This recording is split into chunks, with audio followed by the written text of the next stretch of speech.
ये मित्रों, आज दक्ष उत्पत्ति की कथा, उनकी तपस्या तथा दक्ष द्वारा नारद को शाप क्यों दिया गया, इसकी कथा हम सुनाएंगे।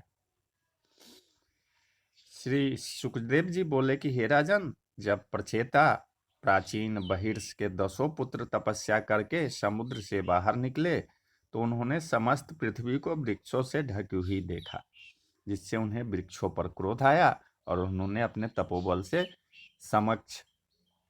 समस्त वृक्ष जाति को भस्म कर देना चाहा। उनके एक ही हुंकार से सारे वृक्ष जल कर गिरने लगे।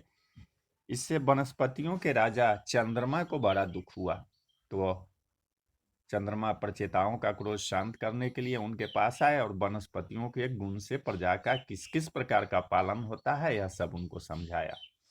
साथ ही आत्मज्ञानियों और विचारवानों का कर्तव्य बतलाकर उनसे उनका क्रोध शांत करने का बड़ा प्रयत्न किया। साथ ही यह भी कहा कि तुम्हारी यह तपस्या और यह सारा दोष और क्रोध जिस कारण से है, मैं उसका भी शमनकारी एक दूसरी युक्ति भी बतलाता हूँ, जिससे आप लोगों के सारे मनोरथ सिद्ध हो जाएंगे।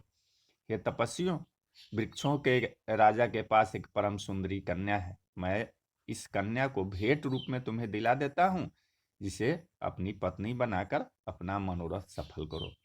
श्री सुखदेव जी कहते हैं कि हे राजन परीक्षित, ऐसा कहकर राजा चंद्रमा ने अप्सरा की उस कन्या को, जिसका नाम तमलोचा या प्रचेताओं को दे दिया। प्रचेतागण उसे पाकर शांत हो गए और उन्हें वृक्षों को जलाना छोड़ दिया, और उसके पुत्र जो उत्पन्न हुए वो दक्ष हुए।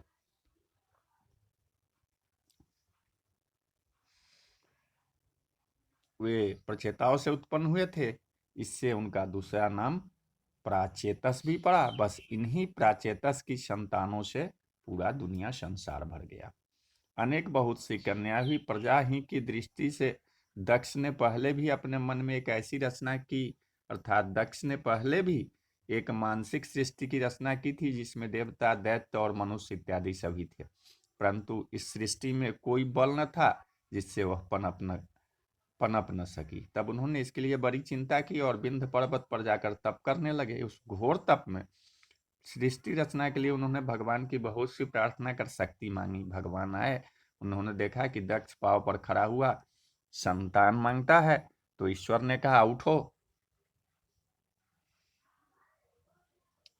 उठो उठो, तुम्हारी भक्ति से मैं प्रसन्न हूं, तुम्हारी इस तपस्या से संसार की वृद्धि होगी।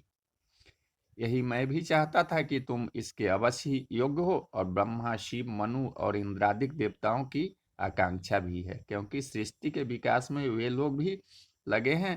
तप से ही उस कार्य की सिद्धि होने वाली थी। भावना ही आकार है, अनुकरण अंग और पुण्य ही मन है, तथा देवता ही हमारे प्राण है। पहले मैं अकेला ही था, जिससे मुझे ही देखना पड़ता था। वह तो कहिए कि मेरा भार हल्का करने के लिए अपने निज ब्रह्मा जी उत्पन्न हो गए। यह कार्य मैंने उनको सौंप दिया, पर वे असफल रहे। तब तपस्या आदि करके वे नव प्रजापति उत्पन्न कर सके। अब उसी ऐश्वर्य को बढ़ाने के लिए आपने भी घोर तप किया है, अतः मैं इस कन्या को तुम्हें देता हूँ, जिसका नाम अश्कनी है। यह प्रजापति पंचजन्य की कन्या है। इसे तुम अपना स्त्री बना और इसकी संतानों से संसार वाटिका बड़ी शोभित होगी। यह कहकर विष्णु जी अंतर्धान हो गए। श्री सुखदेव जी कहते हैं कि उस कन्या को साथ ले दक्ष घर आए। उन्होंने हयर्ष माने हरियश नाम वाले 10,000 पुत्र उत्पन्न किए। ये सब पिता ही के समान आचार और विचार वाले थे। दक्ष ने उन सबसे संतान उत्पन्न करने को कहा। उसके लिए वे तप करने निकले। पश्चिम दिशा सिंधु समुद्र के संगम पर गए, जहां एक नारायणसर तीर्थ था और जहां बड़े बड़े सिद्ध और मुनि रहा करते थे। दक्ष के पुत्र वहां उग्र तप करने लगे। उनके तप को जानकर एक दिन नारद जी पहुंचे। वे भी उसी खोज में चले थे। नारद जी ने दक्ष पुत्रों से कहा कि यदि तुम प्रजापालक बनना चाहते हो तो यह भी अच्छा है, किंतु खेद है कि अभी तुम लोग बहुत अज्ञ हो। बिना पृथ्वी पर्यटन के तुम प्रजाओं की रचना कैसे कर सकोगे? पहले पृथ्वी का परिभ्रमण करो, फिर संतानोत्पत्ति का विचार करो।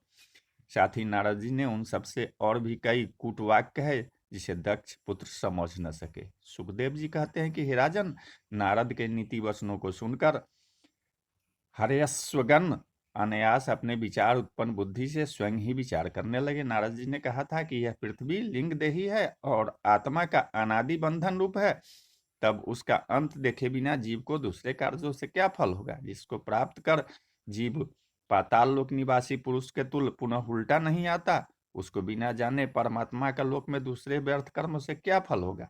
बुद्धि तो नाना प्रकार का रूप ग्रहण करने वाली पुष्चला स्त्री के समान है, उसका अंत जाने बिना व्यर्थ कर्मों से क्या फल होगा। जिस प्रकार कोई व्यभिचारिणी स्त्री के संग में रहकर पतित हो जाता है, उसी प्रकार इस बहुरूप वाली बुद्धि के साथ से स्वर नष्ट कर प्राणी को सुख दुख रूप वाली गतियों को प्राप्त होता है। और इसे न जानने वाले जीव का इस लोक में ज्ञान शून्य कर्मकलाप से क्या फल होगा। लोकोत्पत्ति और संहार करने वाली इस लोक और परलोक रूपी दोनों किनारों तक व्याप्त तथा त्वरा से गमन करने वाली इस माया रूपनी नदी को जो नहीं पहचानता, उस उन्मत्त जीव को अन्यान व्यर्थ के कार्यों से क्या फल होगा। 25 तत्वों का अंतर्यामी परम पुरुष स्थूल है, तब कारण समुदाय के अधिष्ठाता रूप उस जीव का स्वरूप जाने बिना व्यर्थ कर्मों से व्यक्ति को क्या फल होगा। बंध तथा मोक्ष के ज्ञान से परिपूर्ण परमेश्वर कथित शास्त्र को त्याग कर और जड़ चेतन का ज्ञान प्राप्त न होकर दूसरे कार्यों से क्या फल हो सकेगा।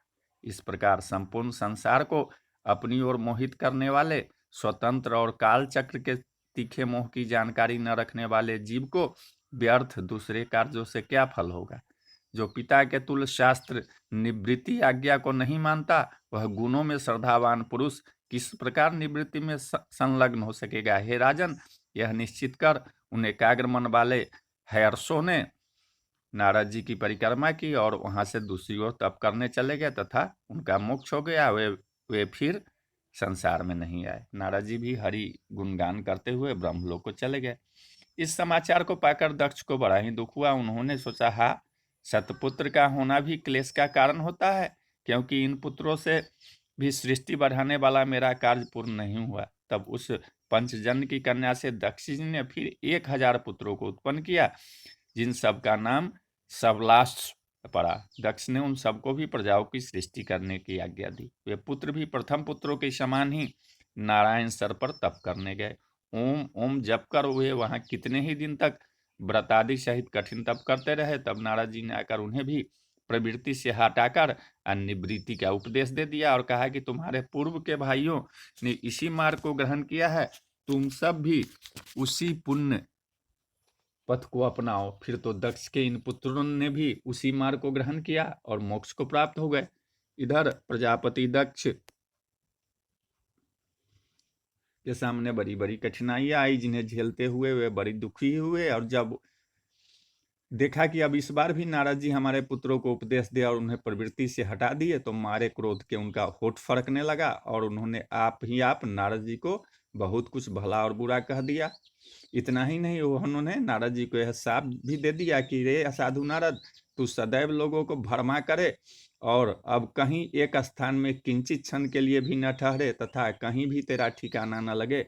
नारद जी ने दक्ष के इस शाप को स्वीकार कर लिया। श्री सुखदेव जी बोले कि हे राजा परीक्षित, इस प्रकार जब प्रजापति दक्ष बहुत दुखित हुए तो उन्हें समझाने के लिए ब्रह्मा जी उनके पास आए और कहा, चिंता न करो, हमने तो तुमसे कहा था कि तुम अपनी असिकनी नामक स्त्री से कन्याओं को उत्पन्न कर अपना वंश बढ़ाओ, फिर तुम पुत्र क्यों उत्पन्न करने लगे। अब भी तुम मेरा कहना मानो और कन्याएं ही पुत्र कर सृष्टि का विस्तार करो। यह कहकर ब्रह्मा जी चले गए। ब्रह्मा जी के कथनानुसार दक्ष ने आस्की नामक स्त्री से 60 कन्याएं उत्पन्न की, जो बड़ी पितृवत्सला थी, और जिससे उन्होंने 10 कन्याएं धर्म को, 13 कश्यप जी को, 27 चंद्रमा को, भूत अंगिरा और कृत्वास को 2-2 और शेष 4 कन्याओं को ताक्षर्य जी को दे दिया, जिसके पुत्र पत्र से 3 लोक भर गया। जो पहले की 10 कन्याएं धर्म को दी, उनके नाम है भानु, लंबा, कुकुभा, जामी, विश्वा, साध्या, मरुत्वती, वसु, मुहूर्ता, संकल्पा। इनमें भानु से देवीशब इसका पुत्र इंद्रसेन हुआ। दूसरी स्त्री लंबा से विद्योत और उसके अस्तिनु नामक पुत्र हुआ। तीसरे कुकुभा को शंकर, उनके कीटक तथा कीटक से देवताओं की उत्पत्ति हुई। चौथी जामी नामक स्त्री से स्वर्ग और स्वर्ग से नंदी नामक पुत्र उत्पन्न हुआ। और पांचवी विश्वा से विश्वदेव उत्पन्न हुए, जिनकी कोई संतान नहीं हुई।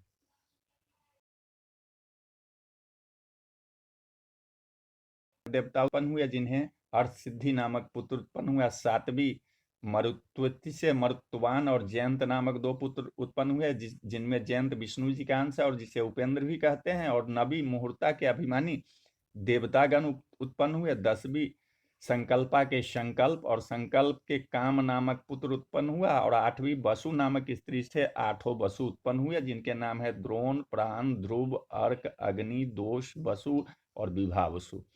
तब द्रोण की अभिमति नामक स्त्री से हर्ष, शोक और भय नामक 3 पुत्र उत्पन्न हुए। और प्राण की ऊर्ज्वसती नामक स्त्री से सह, आयु और पुरोजब नामक ये भी 3 पुत्र उत्पन्न हुए। फिर ध्रुव को धरणी नामक स्त्री मिली, जिससे अनेक नर अभिमानी देवताओं की उत्पत्ति हुई। फिर अर्क की वासना स्त्री से वर्ष इत्यादि पुत्र, और अग्नि की स्त्री से वसोधार्या से द्रविनादि हुए। और कृतिका से अस्कंजी तथा उनके विशाखा आदि पुत्र उत्पन्न हुए।